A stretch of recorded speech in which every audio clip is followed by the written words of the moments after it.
So here's how to use Canva.AI Image Generator. It's quite simple and easy to do, but make sure to watch the full video so you don't miss out on any important steps.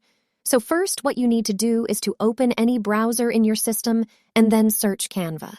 Go to the website, click on the top right corner, create a design. Then select a size for your image. Or you can also customize size. I am customizing 1080 by 1080.